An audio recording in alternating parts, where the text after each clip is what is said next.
আসসালামু আলাইকুম। কেমন আছেন সবাই? আশা করছি সবাই সুস্থ আছেন, ভালো আছেন। আমরা আলহামদুলিল্লাহ খুব ভালো আছি। নতুন আরেকটি ভিডিও নিয়ে আপনাদের মাঝে হাজির হয়েছি। আমার নতুন ভিডিওটিতে আপনাদের সবাইকে স্বাগত জানাচ্ছি। আমার আপুরা এখন ভাবছেন যে গতদিনও খিচুড়ি দিয়েছে রান্নার ভিডিও, সেই সাথে আজও দিচ্ছে। আজ কিন্তু সকালে খিচুড়ি রান্না করছি, তো এটা আলিপুর বাবা ছিল, তখনকার ভিডিও ছিল। খিচুড়ি রান্না করতে একটু সময় লাগবে সকালে, এই জন্য তিনি আমাকে ডেকে তারপর ঘুম থেকে উঠে রান্না করে পাঠিয়েছেন। তো খিচুড়ি তো রান্না করছি। তো আমার আপুরা যারা দেখা শুরু করেছেন তারা ছোট্ট একটা লাইক দিয়ে আমার সম্পূর্ণ ভিডিওটি দেখতে পারেন। তো এখানে চালটা খুব ভালো করে ভেজে তারপর গরম পানি দিয়ে রান্না করে নিব। সেই সাথে গতদিনের কিছু মাংস আছে সেটাও দিয়ে দিব। আর এই যে বাইরে কিন্তু ঝলমলে রোদ উঠেছে, এত বেশি ভালো লাগছিল বাইরের দিকে তাকালে। সকালের নাস্তায় কি রেডি করব সেটা আমি আগের দিনই চিন্তা ভাবনা করে রাখি। তাছাড়া ছেলেকে বললি, ছেলের বাবা থাকলে তাকে বললি, জিজ্ঞাসা করি সবাইকে যে কালকে কি রান্না করা যায় সকালে। তো এই তো কিছু রান্না করছি। আর যেহেতু আমি প্রতিদিন ভিডিও দেই না, একদিন পর একদিন ভিডিও দেই, আমার সুযোগ সুবিধা মতন ভিডিওটা করে রাখি। তো এখানে কিছু মাংস ছিল সেটাও দিয়ে দিয়েছি, সেই সাথে গরম পানি তো দিয়েছি। তো এখন ঢাকনা দিয়ে রেখে দিব, চুলায় হয়ে যাবে। সকালে রান্না করি বা দুপুরে রান্না করি, রান্নার মাঝে তো কতই কাজ করা হয়। এখন টুকিটাকি কিছু কাজ করে নিব। তেলের জারের এই স্টাপার যে খুলছি, খুব বেশি আটকে আছে এখানে। তেলটা ঢালার পর যখন আমি স্টাপারটা লাগিয়েছি তখন দেখছিলাম যে এটা খুলে আসছিল, হাতের সাথে চলে আসছিল। আসলে এটা কি এরকমই নাকি তেল লাগার কারণে এরকম হয়েছে আমার জানা নেই। আমার আপুরা যদি জেনে থাকেন আমাকে কমেন্ট করে জানাবেন। তো এখানে তেলের জারটা রিফিল করে নিচ্ছি 5 লিটার বোতল থেকে, এই বোতলটায় ঢেলে নিচ্ছি। তো সব সময় এরকমই করি, আমার কাপ ব্যবহার করতে হয় না। আর এই যে এখন দেখুন স্টাপারটা যে লাগাচ্ছি, তো এত বেশি মন খারাপ হচ্ছিল। আমার কাছে মনে হচ্ছিল যখন তেলটা ঢালতে যাব তখন স্টাপারটা খুলে যাবে, সেই সাথে তেলও পড়ে যাবে। তবে পরবর্তীতে কিন্তু আমার এই সমস্যায় পড়তে হয়নি আলহামদুলিল্লাহ। আমার খুব পছন্দের একটা জিনিস, স্টাপারটা কিন্তু খুব সুন্দর ছিল। আমার কিচেনে কেউ আসলে কাজগুলো যে কত বাড়িয়ে রেখে যায়। এখানে এতগুলো কড়াই নামিয়ে রেখেছে, সেই সাথে প্যান। তো গত রাতে আলপের বাবা ডিম ভাজি করেছেন, রাতের খাবারটা তিনি একাই খান। তো সকালে উঠে দেখছি যে আমার রান্নাঘরের অবস্থা খুব খারাপ, তো খুব অগোছালো হয়ে রয়েছে। পেঁয়াজের খোসা, সেই সাথে কাঁচা মরিচ, এরকম প্যান কড়াই হাবি জাবি, তো সব কিছু আমি গুছিয়ে নিয়েছি। আর এদিকে আমি খিচুড়িটা একটু নেড়ে দিয়েছি। তো কিছু পানি রেখেছিলাম, চাল ডাল ধোয়া পানিটা তো রেখে দিই। এখন এই যে অল্প অল্প করে সবগুলো গাছের গোড়ায় পানি দিয়ে দিচ্ছি। গাছের গোড়ার মাটি কিন্তু একদম শুকিয়ে আছে। এই সময়টায় মনে হয় যে গাছের গোড়ায় পানি একটু বেশি দিতে হয়, পানিটা খুব দ্রুত শুকিয়ে যায়। জানি না অন্য কারো হয় কিনা, আমার কিন্তু এরকমই হচ্ছে। তো এখানে পুতুলিকা গাছে একটা দুইটা ফুল ফুটেছে, সুন্দর লাগছে। আমার আপুরা তো খুব পছন্দ করেছেন। আর আলিফ সোনা সে ঘুম থেকে উঠে এই বই খাতা নিয়ে বসে লেখালেখি করে, তো সেই কাজটাই করছে এখানে বসে। তো বেলকুনি থেকে একটা সুন্দর মিষ্টি মৃদু বাতাস আসছে। এই সময়ের আবহাওয়াটা খুব ভালো লাগে, অনেক বেশি ঠান্ডা না আবার গরম না, ত্বক কিন্তু রুক্ষ হয়ে থাকে। ত্বকের যত্ন নিতে হয় খুব করে। এখানে সালাদ করে নিচ্ছি। আলিফের বাবা যদি থাকেন তো আমার কিন্তু এইভাবে সালাদ তৈরি করতে হয়। এখানে টমেটো এবং শসা সুন্দরভাবে কুচি করে নিয়েছি, ছোট একটা পেঁয়াজ কেটে নিয়েছি, সেই সাথে এখানে একটা কাঁচামরিচ কেটে দিয়েছি। আরও দিব এক টুকরো লেবুর রস। তো লেবুর রসটা চিপে তারপর এটা খুব ভালো করে মাখিয়ে নিব। লবণও দিয়েছি অল্প পরিমাণে। চুলায় রান্না বসিয়ে আমি কিন্তু এরই মাঝে দুপুরের জন্য যেগুলো রান্না করব সব কিছু কেটে গুছিয়ে নিয়েছি।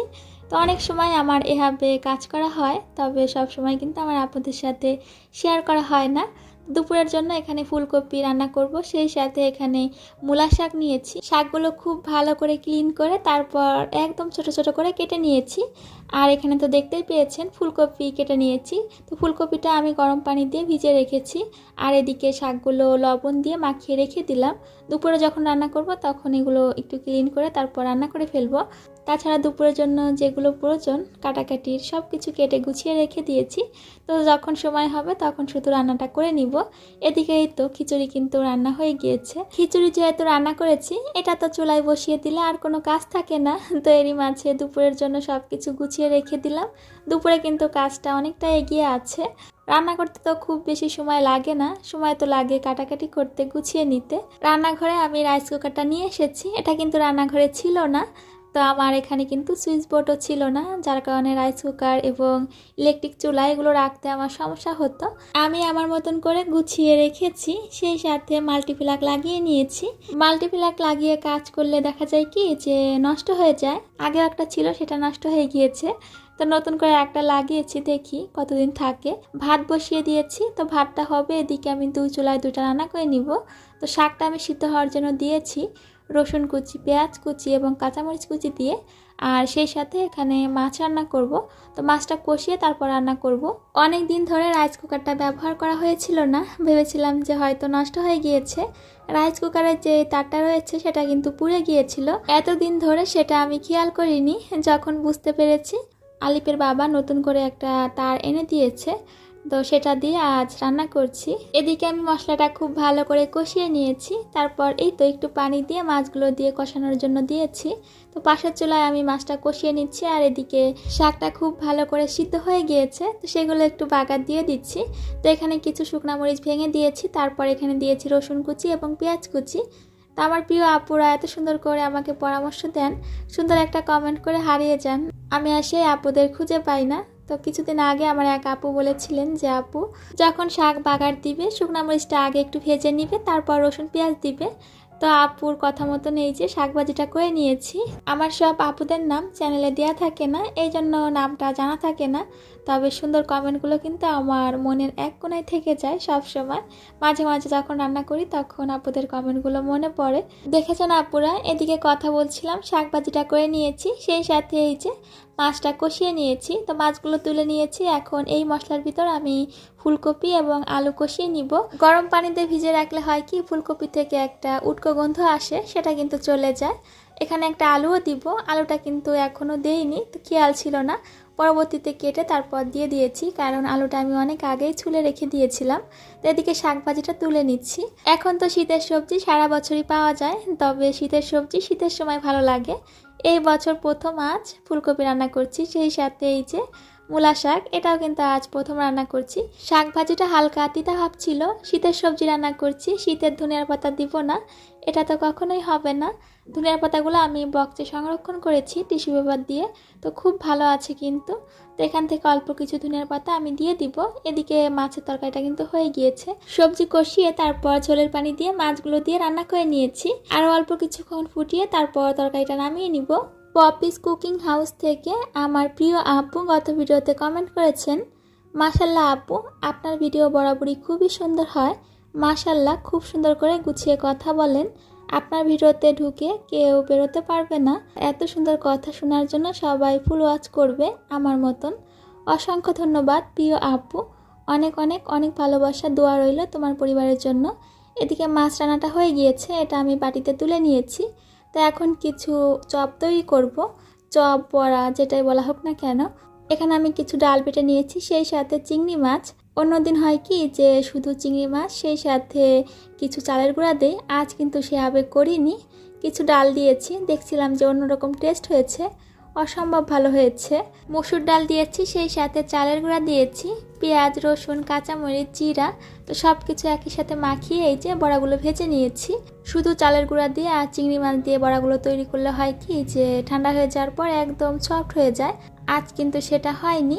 ডালগুলো একদম মিহি করে বাটা হয়নি, একটু আস্তে আস্তে রেখেছি, সেটা কিন্তু দেখে বোঝা যাচ্ছে। দুপুরে রান্না শেষ করে এই যে টেবিলে যখন খাবারগুলো সাজিয়ে ফেলি, নিজের কাছে খুব বেশি হালকা লাগে, মনে হয় যে আজকের মতন এরকম ভারী রান্নাবান্না কমপ্লিট।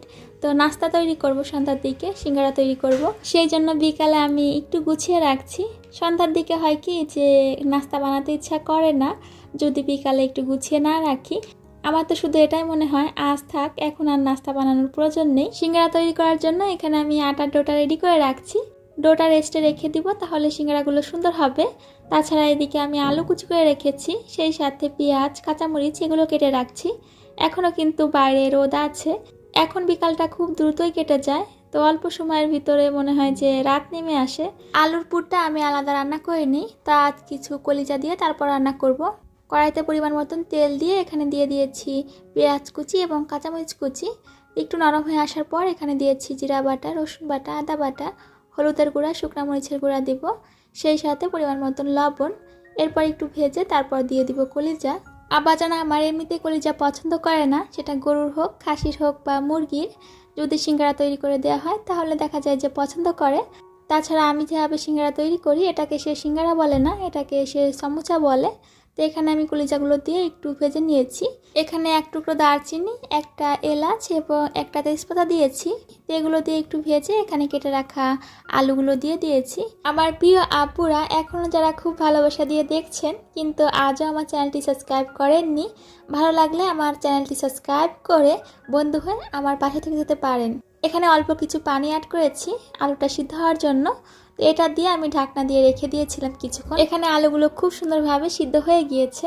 তা আমি নাড়ার সময় একটু হালকা ভেঙে ভেঙে দিয়েছি। এটা কিন্তু আমি একটা ছড়ানো প্লেটে এখন নামিয়ে নিচ্ছি ঠান্ডা করে, তারপর সিঙ্গারাগুলো তৈরি করতে হবে। না হলে দেখা যাবে কি যে এটার গরম ভাপে যে রুটিটা দিয়ে সিঙ্গারা তৈরি করব, রুটিটা কিন্তু ছিঁড়ে যাবে। তো এখানে আমি তাড়াহুড়া করছিলাম, ছেলে এদিকে বারবার করে বলছে কি তৈরি করছো, কিন্তু তাকে বলিনি যে আমি সিঙ্গারা তৈরি করছি। বানিয়ে তারপর তাকে সামনে নিয়ে দিব, সে খুব বেশি খুশি হবে।